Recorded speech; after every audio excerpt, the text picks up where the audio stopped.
بالله من الشيطان اللعين الرجيم. بسم الله الرحمن الرحيم. الحمد لله ذي المن والإحسان وذي العز والسلطان الذي خلق الإنسان وعلمه البيان.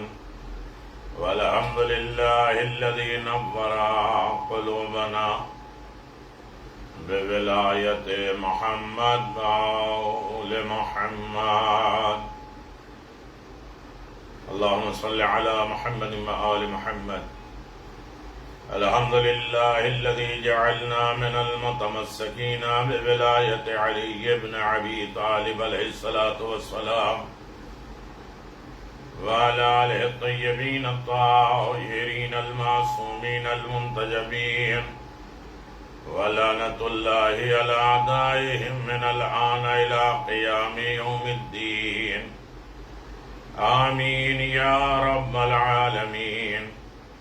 أما بعد، فقد قال الله تبارك وتعالى في محكم كتابه المبين وهو أصدق الصادقين. وقوله الحق. بسم الله الرحمن الرحيم. يا أيها الذين آمنوا كتب عليكم الصيام كما كتب على الذين من قبلكم لعلكم تتقون. صدق الله العلي العظيم وصدق رسوله النبي الكريم. سامعین گرامی قدر، ناظرین محترم،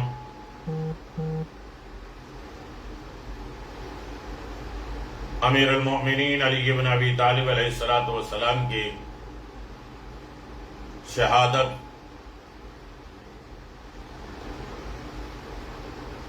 اور روزانہ کے جو پروگرام چل رہے ہیں، ماہ رمضان کے روزے، نماز، عبادتیں کے مقاصد، فضیلت اور اہمیت کے ضمن میں بات چل رہی ہے۔ مولا کائنات علی بن ابی طالب کے فضائل اور فضیلت کون بیان کر سکتا ہے؟ ان فضائل کمالات کو خود علی بن ابی طالب علیہ السلام نے اپنی زبان سے مسجد کوفہ میں بیان کیا ہو، جن کے فضائل و کمالات خود خالق بیان کر رہا ہو، رسول مقبول بیان کر رہے ہیں، قرآن بیان کر رہا ہو۔ ساری کائنات میں فضیلت علی بن ابی طالب جاری و ساری ہے، جن کی ولایت کے بغیر کوئی عمل قبول نہیں ہے، جو جنت اور جہنم تقسیم کرنے والے ہیں۔ پیغمبر اسلام صلی اللہ علیہ وآلہ وسلم کی ماہ رمضان کی دعاؤں میں ایک دعا 20 ماہ رمضان، اللہم افتح لی فیہ ابواب الجنان واغلق عنی فیہ ابواب النعران ووفقنی فیہ لتلاوت القرآن یا منزل السکینۃ فی قلوب المؤمنین۔ خدایا آج میرے لیے جنت کے دروازے کو کھول دے اور مجھ پر جہنم کے دروازے کو بند کر دے۔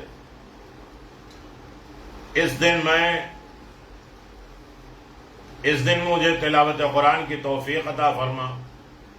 اے صاحب یا صاحبان ایمان کے دلوں کو تسلی، تشفی، سکون دینے والا، مومنوں کے دلوں میں سکینہ نازل کرنے والا۔ پروردگار، بظاہر ہم یہ دعا پڑھ لیتے ہیں، لیکن یہ دعائیں پڑھنا، اس پر عمل کرنا اصل میں تقوی کا ایک زینہ ہے۔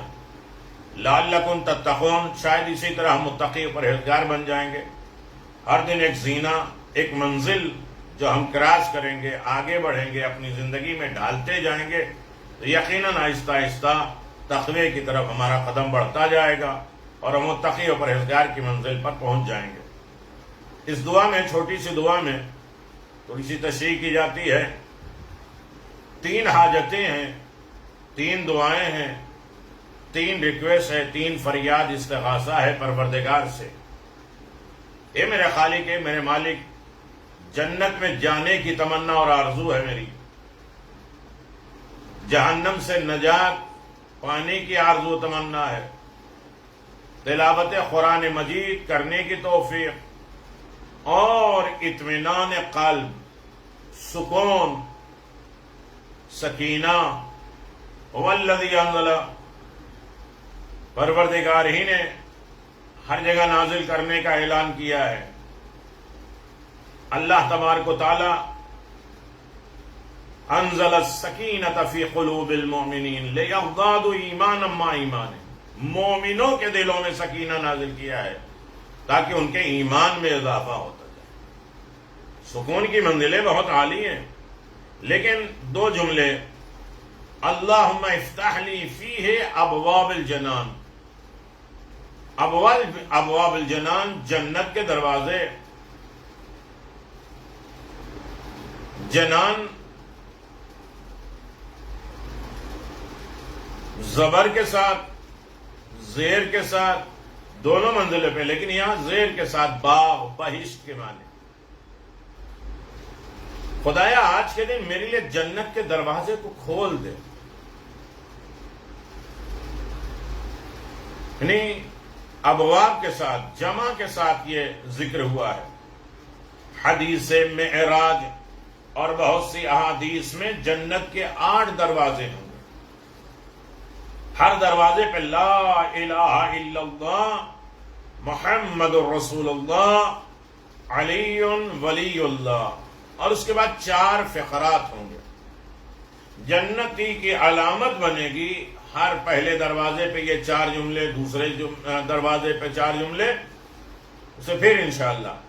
ظاہر سی بات ہے ان سب کے درجات اور مراتب ہیں، اسی اعتبار سے وہ مخصوص دروازے سے داخل ہوں گے. جنت انسان کے ایمان اور عمل صالح کی جزا ہے. سب سے بڑی نعمت کائنات، ظاہر باطن ساری نعمتیں جہاں جمع ہو جائیں گی اسے جنت کہتے ہیں. اور جنت کس کو دے گا؟ ایماندار کو دے گا، مومن کو دے گا.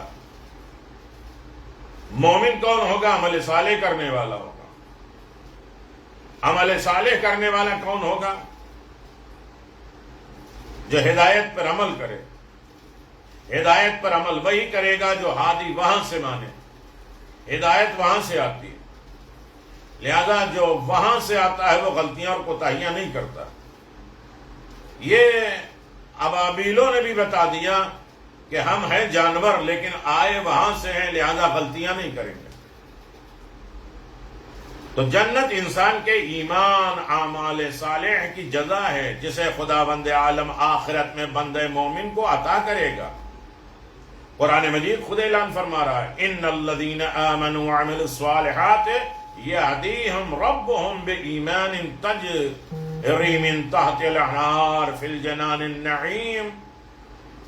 جو لوگ ایمان لائے، نیک اعمال بجا لائے، بے شک ان کا پروردگار ان کے ایمان کے سبب انہیں نعمتوں والی جنت کی راہ دکھائے گا جس کے نیچے نہریں بہ رہی ہوں گی.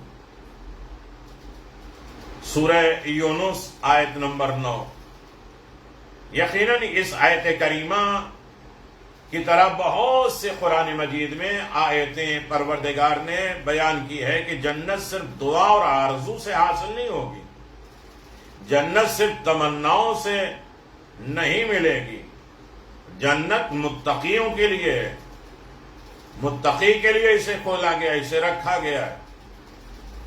اور متقیوں ہی کو وراثت میں جنت دے گا، ملکیت میں جنت نہیں دے گا.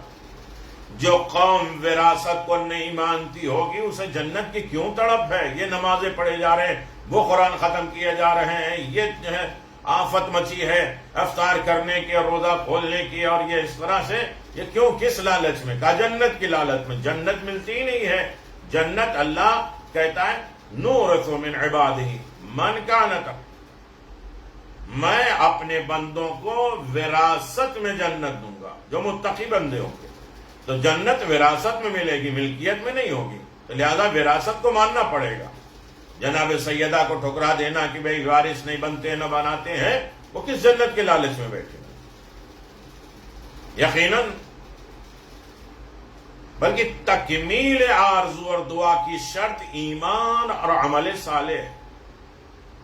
ہماری دعائیں قبول نہیں ہوتی، شرط ہے ایمان اور عمل صالح کی۔ خدایا اس ماہ میں میرے لیے جنت کے دروازے کھول دے۔ اس سے مراد یہ ہے، اس سے مقصد یہ ہے کہ پروردگار مجھے میرے ان گناہوں سے چھٹکارا عطا کر جس کے ہوتے ہوئے جنت کا حصول ناممکن ہے، اور آئندہ گناہوں سے بچتے رہنے کی توفیق عطا فرما، کیونکہ جنت کا حصول ایمان اور عمل صالح پر ڈیپینڈ ہے، موقوف ہے۔ میں تھوڑی سی ڈیپ تشریح کر رہا ہوں، اور اس کے اگر خلاصے میں جاؤں، واقعات میں جاؤں، روایات میں جاؤں، تو اشرے چاہیے اس دعا کے۔ ایک اشرا میں اس ضمن میں پڑھ چکا ہوں، 8 دروازے پر، جنت کے 8 دروازے پر کیا کیا لکھا ہے اور کیا کیا ہمیں چاہیے، اور کس طریقے سے جنتیوں کی علامت ہے۔ بلکہ یہاں تک پڑھ چکا ہوں، چلتا پھرتا جنتی، مرنے کے بعد جنت نہیں ہے، یہاں جنت میں رہو گے تو جنت ٹرانسفر ہوگی، مرنے کے بعد جنت نہیں ہے۔ تو عزیزان محترم، بعض ایسے گناہ ایسے ہیں جس سے نیک اعمال برباد ہو جاتے ہیں، بہت سے برائیاں ایسی ہیں جس کی وجہ سے نیکیاں ختم ہو جاتی ہیں۔ امام علی رضا علیہ الصلوۃ والسلام فرماتے ہیں، اتقوا الذنوب فإنها ممحقة للخيرات، گناہوں سے بچو کیونکہ گناہ انسان کے نیک اعمال کو برباد کر دیتے ہیں۔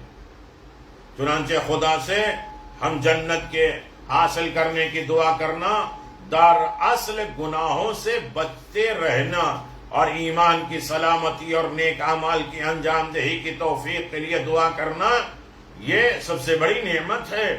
جہاں برائیاں گناہ سے اچھائیاں بدل جاتی ہیں، وہاں بہت سی اچھائیاں ہیں جس سے گناہ ختم ہو جاتے ہیں۔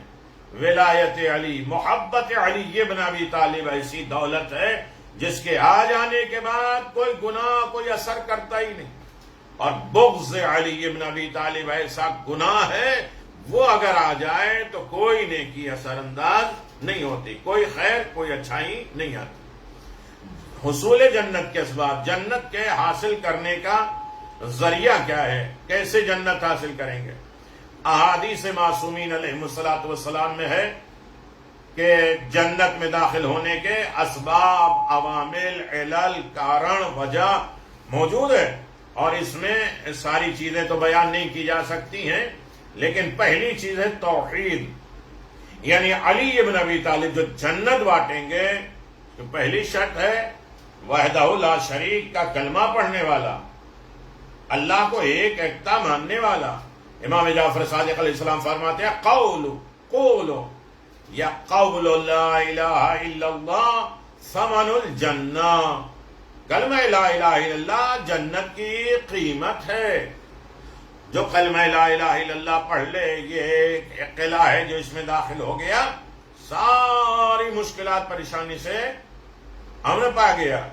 البتہ یہ بات ذکر ضروری ہے کہ لا الہ الا اللہ اپنے شرط اور شروط کے ساتھ، جیسے کہ سلسلۃ الذہب میں امام رضا علیہ السلام نے فرمایا، اللہ عز و جل یقول لا الہ الا اللہ حصنی فمن دخل حصنی امن من عذابی قال فلم مرت الراحت ناداہ بشروطها وانا من شروطها۔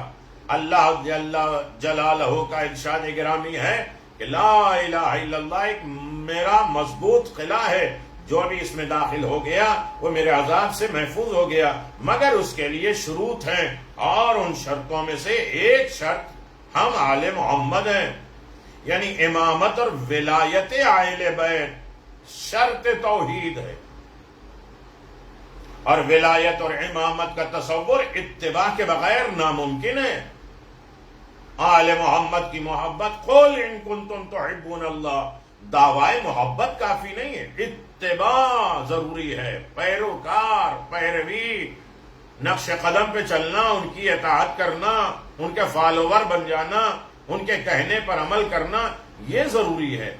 نمبر 2، توحید کے بعد ایمان اور عمل صالح جنت کے حصول کے ذریعہ ہے۔ قرآن مجید خود اعلان فرما رہا ہے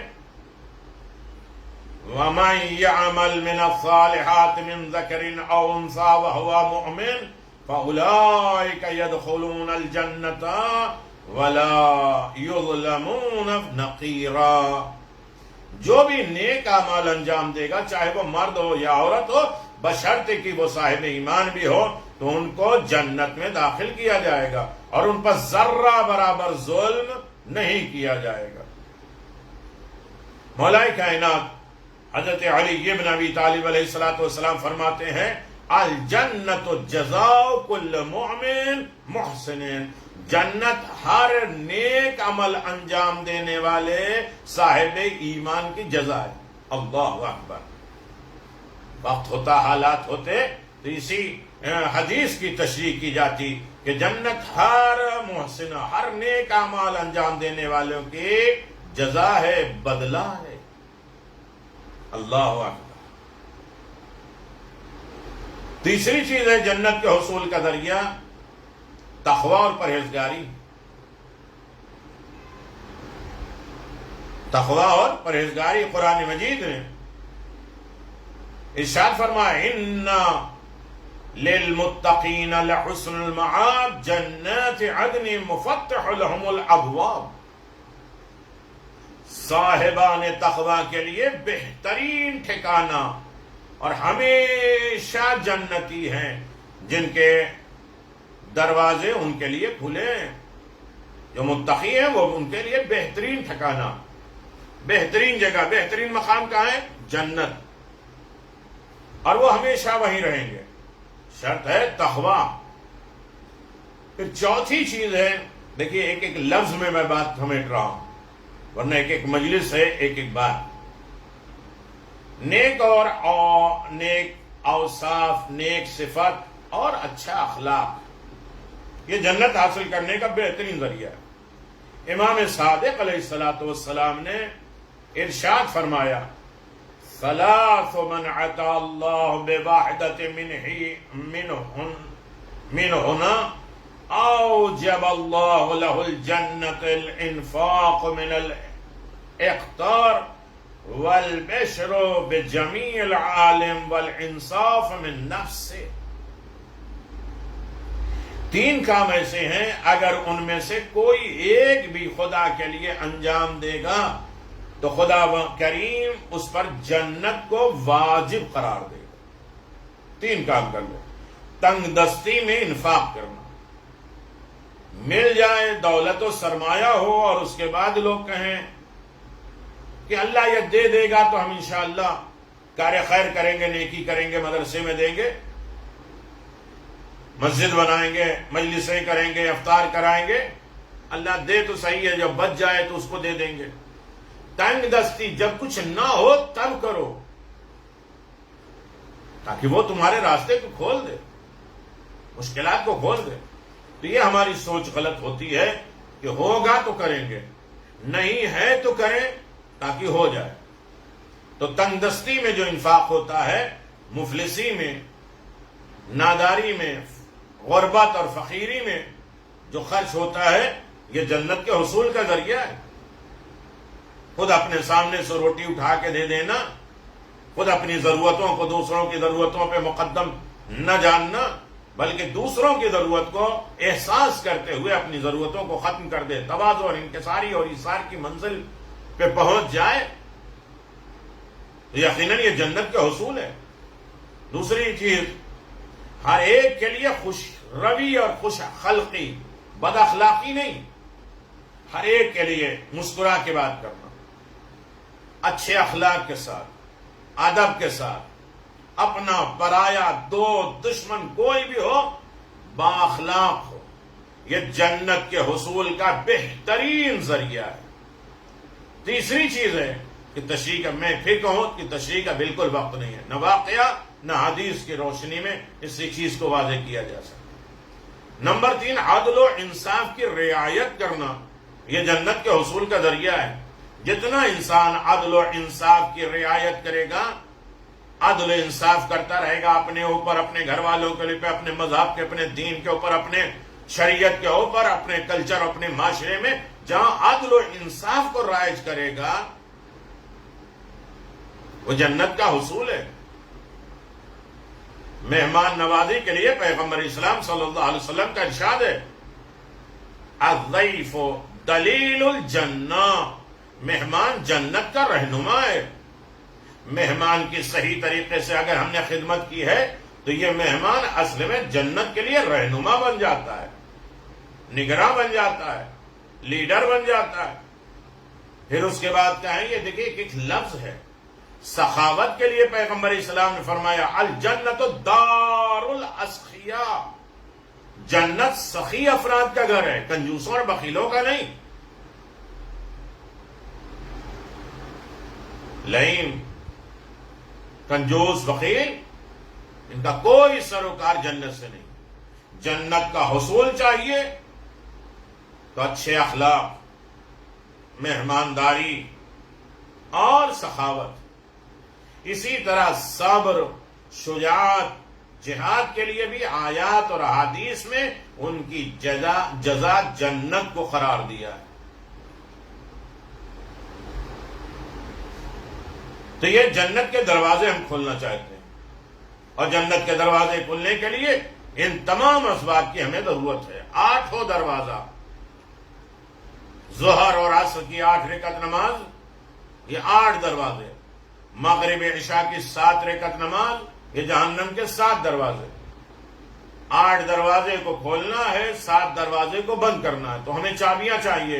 اس لیے صبح کی 2 رکعت نماز، یہ 2 چابیاں ہیں، ایک سے جنت کے دروازے کھولو، ایک سے جہنم کے دروازے بند کر دو۔ یہ صبح کی 2 رکعت نماز امام حسین علیہ السلام کی ہے، یعنی حسین کو اختیار ہے جنت کا، جنت پہنچانے کا بھی، جہنم سے بچانے کا۔ دوسرا جملہ آج کی دعا میں، وَأَغْلِقْ عَنِّي فِيهِ أَبْوَابَ النِّيرَانِ، خدایا آج کے دن مجھ پر جہنم کے دروازے کو بند کر دو۔ بالکل وہ راستہ ہم اپنا لیں جس کی وجہ سے سد باب ہو جائے۔ افتاح کی ضد، افتاح یعنی کھول دے، اس کے اپوزٹ اغلق، جہاں خدا سے جنت کے دروازے کو اپنے لیے کھولنے کی خواہش ہے، وہیں دوسرے جملے میں اپنے لیے جنت کے دروازے بند کرنے کی تمنا بھی ہے۔ جس طرح جنت کے متعدد دروازے ہیں، اسی طرح اہل جہنم کے بھی جہنم میں داخل ہونے کے لیے متعدد دروازے ہیں۔ احادیث معصوم سے یہ بات واضح ہے کہ جنت کے 8 دروازے ہیں، مگر جہنم کے کتنے دروازے ہیں اس کا ذکر خود قرآن میں موجود ہے، احادیث سے واضح ہے۔ ہر دروازے الگ الگ نوعیت کے گناہوں کے لیے ہیں۔ خدا کریم فرماتا ہے ان جہنم لموعدہم اجمعین لہا 70 ابواب لکل باب منہم جزء مخصوص، اور ان سب کے وعدہ گاہ جہنم ہے۔ جنہوں نے نافرمانی کی، گناہ کی، ان کا سب وعدہ جہنم ہے، جس کے 7 دروازے ہیں۔ ہر دروازے کے لیے ان کا ایک حصہ مخصوص کر دیا گیا ہے۔ جو بات اس دعا کے پہلے فقرے میں بیان ہوئی ہے، وہی بات یہاں، یعنی صرف دعا کرنا اور خواہش ظاہر کرنا کہ جہنم سے بچ جائے، درخواست کرنا کہ جہنم کے دروازے ہمارے لیے بند ہو جائیں، نہیں، بلکہ کہ اس کے لیے ضروری ہے ایمان اور اعمال صالح۔ ایمان اور عمل صالح انجام دیں گے تو خود کو گناہ سے محفوظ رکھیں گے۔ مختصر یہ کہ جن کاموں کی بنیاد انسان جنت میں داخل ہوتا ہے، وہی کام جہنم میں جانے سے روکتا ہے، اور جن کاموں کی بنا پر انسان جہنم میں واصل ہوتا ہے، وہی دخول جنت کے لیے مانع ہو جاتا ہے۔ جنت کے راستے ہم نے کھول دیے تو جہنم کے دروازے بند ہو گئے، جہنم کے دروازے ہم نے کھول دیے تو ہمارے لیے جنت کے دروازے بند ہو گئے۔ حدیث میں اس کا ذکر ہے جس کی بنا پر انسان خود پر جہنم کے دروازے کو بند کر سکتا ہے، جہنم کے دروازے کو بند کر سکتا ہے۔ بعض کا ذکر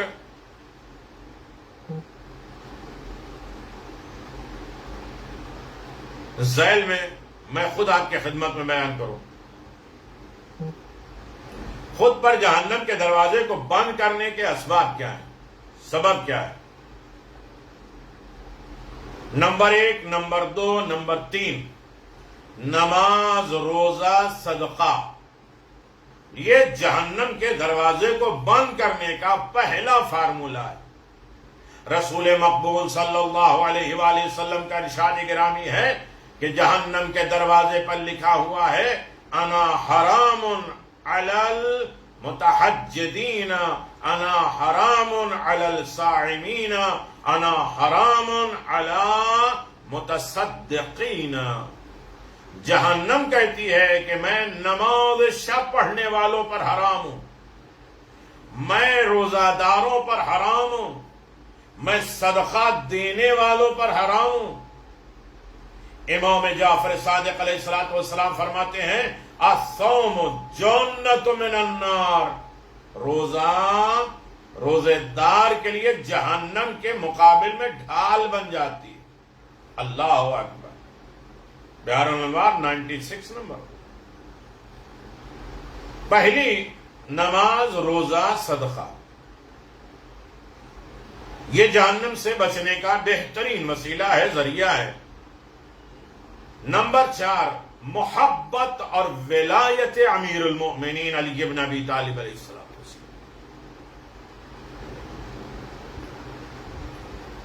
آج 20 رمضان ہے، 20 رمضان.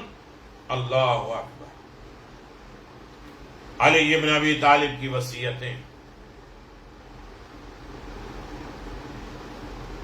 کیسی وصیت.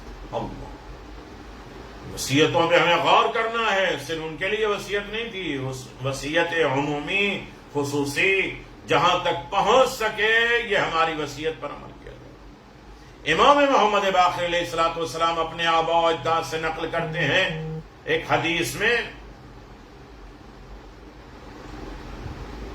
فرماتے ہیں پیغمبر اسلام نے حضرت علی بن ابی طالب سے خطاب کیا، کیف بک یا علی اذا وقفت على شفیر جہنم وقد مد الصراط قیل للناس جوز وقلت لجہنم هذا لي وهذا لك. فقال علي بن ابي طالب یا رسول اللہ من اولئک، قال اولئک شیعتک ما حیث کنت. اے علی، اس وقت تم کیسا محسوس کرو گے جب تم دوزخ کے اوپر واقع پل صراط پر کھڑے ہوگے اور لوگوں سے اس وقت کہا جائے گا اس پل صراط سے گزر جاؤ. تم اس وقت جہنم سے خطاب کرو گے یہ شخص میرا ہے، یہ تیرا ہے. حضرت علی بن ابی طالب نے فرمایا رسول خدا صلی اللہ علیہ وسلم سے، یا رسول اللہ وہ لوگ کون ہوں گے جو میرے ہوں گے؟ اللہ. رسول نے فرمایا وہ آپ کے شیعہ ہوں گے، آپ کے چاہنے والے ہوں گے، آپ کے مطیع فرما بردار ہوں گے، آپ کی ولایت کے اقرار کرنے والے ہوں گے، آپ کے محب ہوں گے. جہاں آپ رہیں گے وہاں یہ لوگ بھی رہیں گے. یقیناً یہ حدیث اور اس جیسی بہت سی حدیثیں اس بات پہ گواہ ہے کہ ولایت محمد اور آل محمد کے حامل پر جہنم کی آگ حرام ہے. ولایت علی بن ابی طالب رکھنے والے کے لیے جہنم حرام ہے. مگر یاد رہے اہل بیت کا موالی اور شیعہ ہونا عمل اور اتباع پر موقوف ہے. بسا اوقات بعض لوگ اپنے کو بڑا شیعہ اور علی بن ابی طالب والا کہلانے کے لیے شان ائمہ میں غلو کرتے ہیں. اپنی من گڑت انفرادی راہ، الگ سے اپنی سوچ، اپنی پہچان نکال لیتے ہیں. نعوذ باللہ، دشمن اہل بیت سمجھنے لگتے ہیں دوسروں کو، جبکہ کسی کو مقصر کہتے ہیں، کسی کو بھی کہتے ہیں، اور یہ نہیں سمجھتے ہیں کہ ایمان کا تھرمامیٹر ہمارے پاس نہیں ہے کہ کسی کے ایمان کو ہم جان سکیں. یہ تو اس منزل کو سوچو کہ ابو ذر و سلمان ایک دوسرے کو نہیں سمجھ پاتے تھے. آج ہم سب کے ایمان کو جانچنے کے لیے تھے، ارے ان کا ایمان کیا ہے، ان کی محبت کیا، ان کے فکر، جبکہ حقیقی علی والا وہی ہوتا ہے جو ان کے بتائے ہوئے راستے پر چلے۔ امام علی کا راستہ وہی ہے جس کا ذکر سورہ حمد میں موجود ہے، صراط الذین انعمت علیہم، وہ راستہ جس پر اللہ نے نعمتیں نازل کی، سیدھا راستہ، علی کا راستہ، یہ طے کر لو جنت مل جائے گا۔ جہنم میں داخل ہونے کے اسباب کیا ہے، سبب کیا ہے؟ حدیث میں جہنم میں جانے کے متعدد اسباب ہیں، جن میں سے بعنوان مثال میں آپ کی خدمت میں 2 ذکر کر دوں، جھوٹ اور کبز۔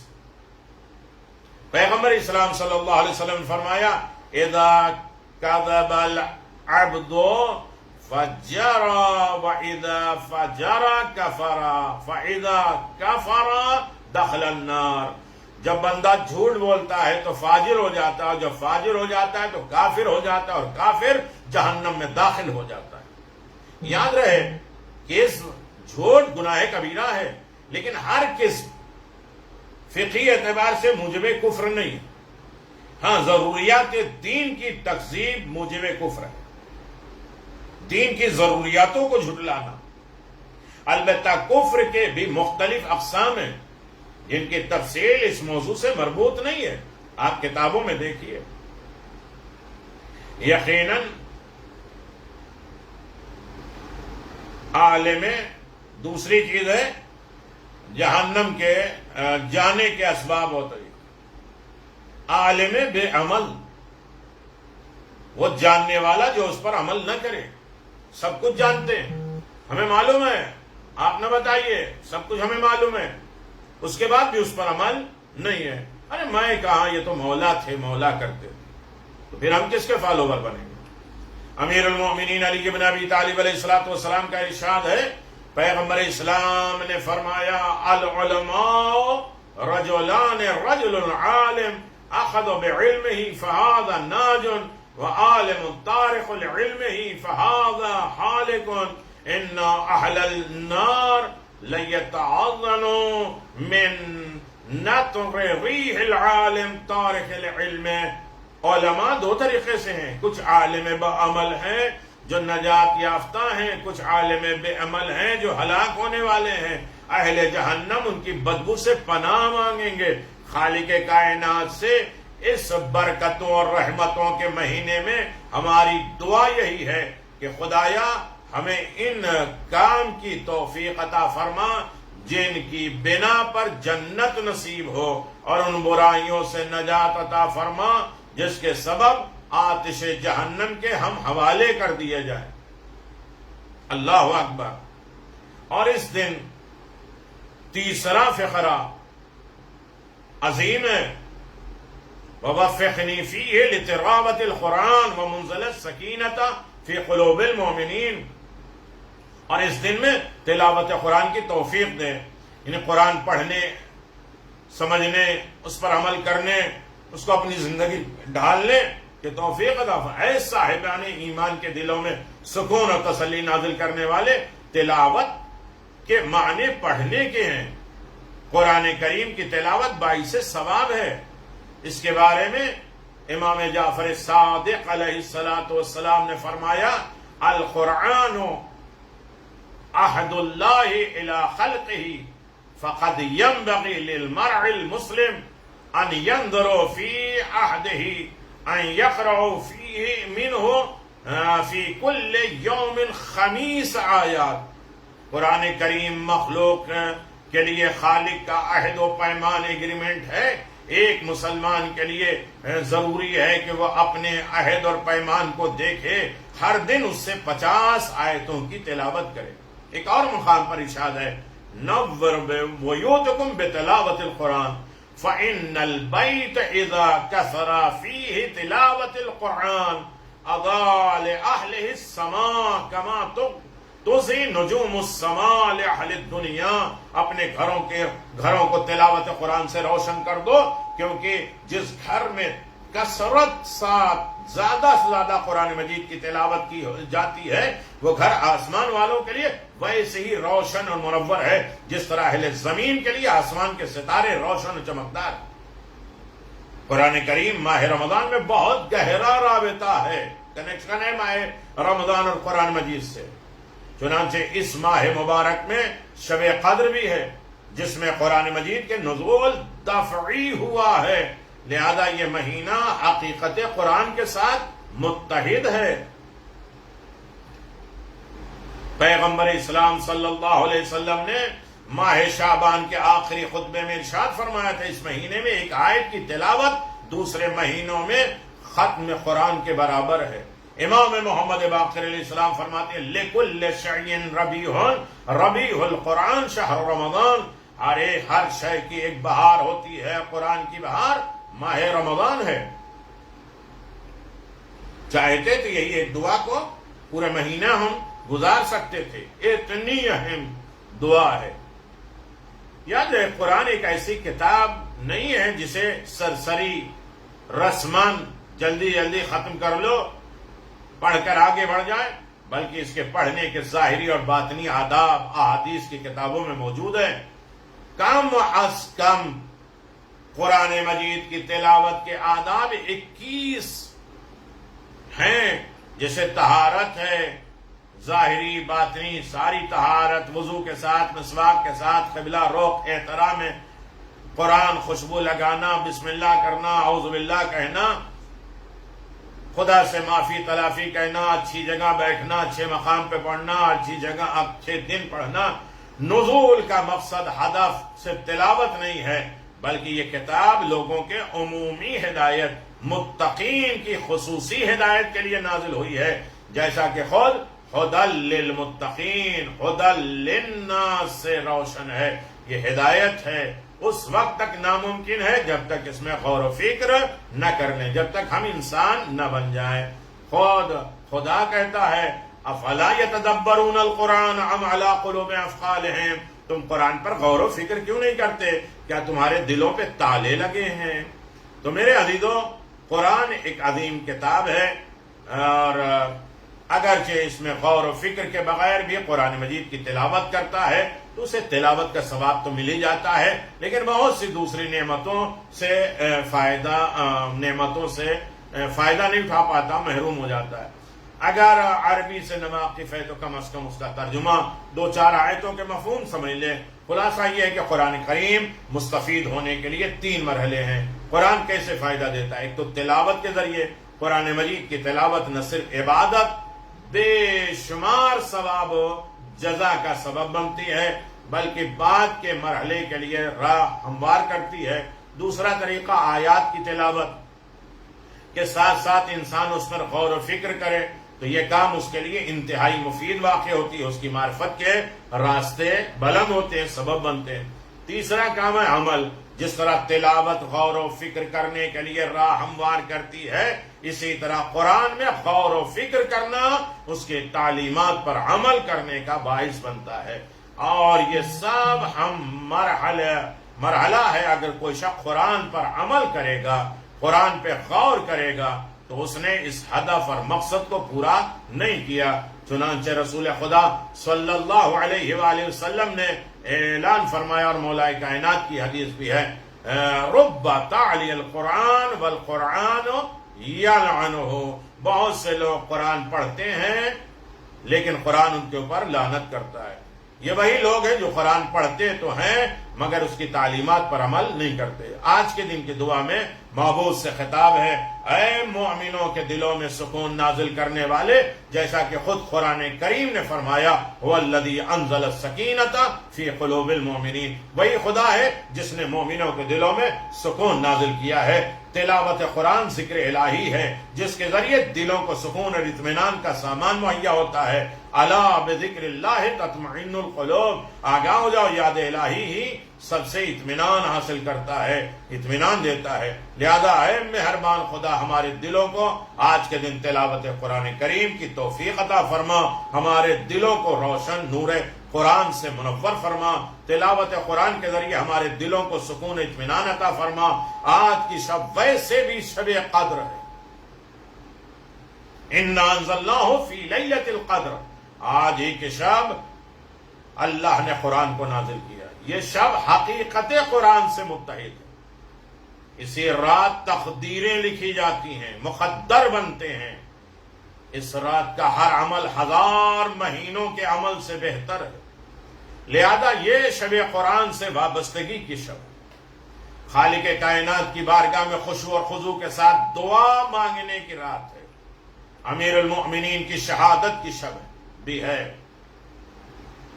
دوسرے لفظوں میں یہ کہا جائے کہ یہ شب قرآن صامت کے نزول اور قرآن ناطق کا صعود، ایک قرآن یہاں سے وہاں جا رہا ہے، ایک قرآن وہاں سے یہاں۔ قرآن ناطق بھی ہمارے لیے جو آخری وصیت ہے، اس میں بھی قرآن کریم سے متعلق ہمیں تاکید کی گئی ہے۔ ہمیں ایسا نہ ہو کہ ہمارے غیر قرآن پر عمل کریں اور تم سے آگے نکل جائیں۔ امیر المومنین کہتے ہیں قرآن کا خیال رکھنا، تمہارے غیر قرآن کو لے کے آگے نہ بڑھنا ہے اور تم پیچھے چل جاؤ، لیکن قرآن بھی فائدہ اسی وقت دے گا جب ولایت علی ہو، محبت علی۔ قمر اچھی تلاوت سنتے ہوئے رک جاتے ہیں، مولا نے فرمایا چلو آگے، اسے اس کی تلاوت کوئی فائدہ نہیں دے گی۔ قمر یقین کر گئے، مسجد میں گئے، لیکن یہ سوچے کہ آخر کیا وجہ ہے کہ اس کی تلاوت اس کو فائدہ نہیں دے گی۔ آئے نماز پڑھ کے، جب بڑی اچھی تلاوت کر رہے تھے، کہا یہ میری محنت کا نتیجہ ہے۔ کہ علی ابن ابی طالب سے کوئی تعلق ہے؟ کہا نہیں، علی سے محبت نہیں کرتے۔ قمر مولا کے پاس ہے، مولا آپ کو کیسے معلوم ہوا؟ کہ عالم ذر میں، عالم ارواح میں جب وعدے اور وعید ہو رہے تھے، خدا نے اپنی وحدانیت کا اعلان کیا تو اس نے لبیک کہا۔ رسول خدا کے نبوت کا اعلان کیا گیا تو اس نے لبیک کہا، اور جب میری ولایت کا اعلان کیا گیا تو یہ خاموش رہا۔ آج جو یہ تلاوت کر رہا ہے، میں نے تیسری مرتبہ اس کی آواز سنی اور میں جان گیا، سمجھ گیا کہ یہ میرے محبوں میں سے نہیں، اسے قرآن کوئی فائدہ نہیں دے۔ قرآن ولایت اہل بیت کے ساتھ، محبت اہل بیت کے ساتھ، قرآن امیر المومنین، القرآن مال علی و علی مال قرآن، قرآن علی کے ساتھ ہے، علی قرآن کے ساتھ۔ عزیزان محترم، قرآن مجید یقیناً اہم ترین چیز ہے۔ امیر المومنین وصیت کر رہے ہیں، چاہنے والے آ رہے ہیں، انہیں کہہ رہے ہیں سلونی قبل ان تفقدونی۔ ساسا ابن سوہان نے اس وقت بھی سوال کیے، سب رخصت ہو رہے ہیں، حالت غشی ہے، حضرت پر طاری ہو رہی ہے، اصحاب اور اہل کوفہ بائیمان اہل بیت رخصت ہو رہے ہیں، غلامان کنیزان نے حلقہ باندھ لیا ہے، ازواج اور اولاد نے حضرت کو گھیر لیا ہے، حسن حسین زینب میں کلثوم بے قرار ہیں، اہل بیت میں بابا الہ و اماں و علیہ کے سرفلک آواز بلند ہیں۔ یکایک حضرت نے غش سے آنکھیں کھولی، ازواج اور اولاد کو چاروں طرف حلقہ پایا، امام حسن مصطفیٰ کو دیکھا، کاسہ شیر ہے، دودھ حاضر ہے۔ حضرت نے بکمال ضعیف اور ناتوانی صرف چند گھونٹ بمشکل تمام نوش فرمایا اور بقیہ دودھ اپنے قاتل کو دینے کی تائید کر دی۔ اللہ اکبر، یہ علی ہے۔ کہتے ہیں ثم ان علی التفى الى الحسن وقال یا بنی ارفق بأسیری انا تحق من عینی۔ پھر جناب امیر المومنین نے امام حسن مصطفیٰ سے فرمایا، اے نور دل شفقت و مہربانی کرو اپنے اسیر پر، آیا نہیں دیکھتے ہو کہ تم کو اس کی آنکھوں میں گڈھے پڑ گئے، دل اس کا کانپ رہا ہے۔ پھر تو جناب امام حسن مجتبیٰ نے عرض کیا، بابا اس نے آپ کو ضربت لگائی ہے، اور آپ مجھے نوازش کرنے کا حکم دے رہے ہیں؟ حضرت نے فرمایا ہاں اے فرزند، ہم اہل بیت رحمت اور شفقت رکھتے ہیں اپنے فرزند، تمہیں لازم ہے کہ جو تم کھانا وہ اسے بھی کھلانا، جو تم پینا وہ اسے بھی پلانا، اور اگر میں دنیا سے رخصت ہو جاؤں تو تم میرا اس سے قصاص لینا، لیکن ایک ضربت سے زیادہ نہ لگانا، اور نہ ہی اس سے آگ میں جلانا، نہ اس کے اعضاء و جوارے کو کاٹنا۔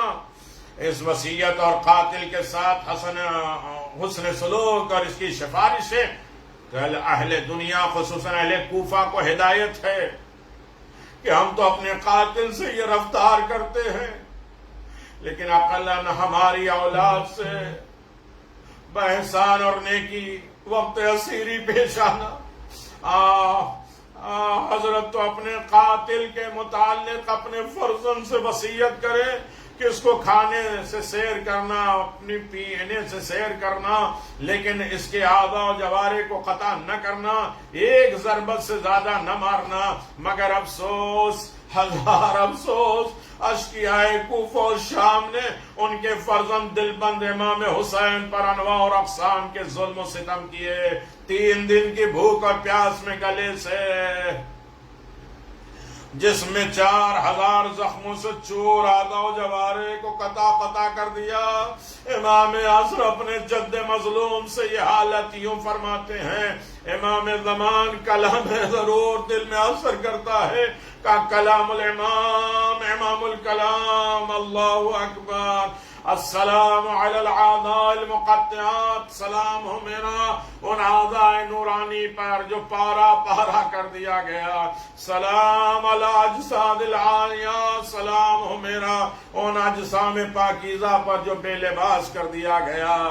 اللہ اکبر، امام زمان سلام کرتے ہیں، سلام علی جسوم شاہیہ، سلام و میرا اس بدن مقدس پر جو سورج کی تپش سے متغیر ہو گیا۔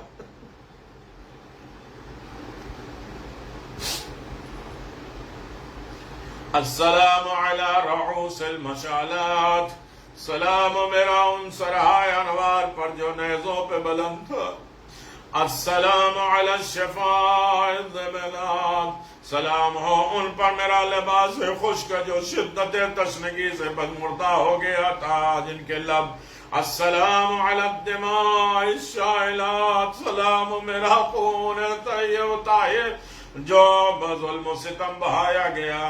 یہ مولا اعلان فرما رہے ہیں، اللہ اکبر، اللہ۔ علی ابن ابی طالب جا رہے ہیں، وصیت کر رہے ہیں، بیٹا قاتل کو ایک ضربت۔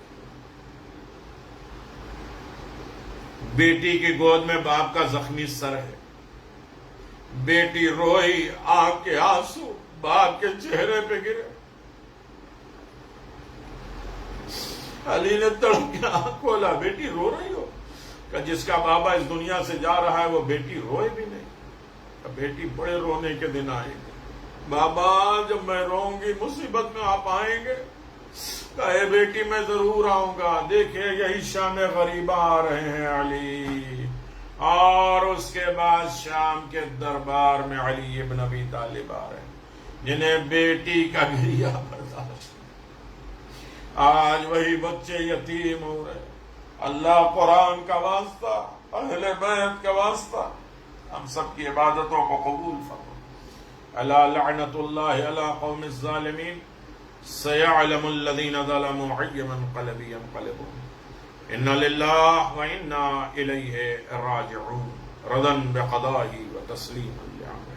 السلام علیکم ائمة الہدی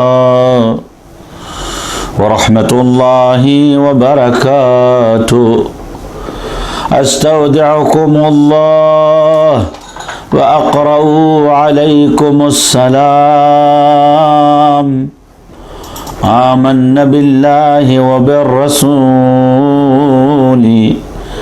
وبما جئتم به ودللتم عليه اللهم فاكتبنا مع الشاهدين.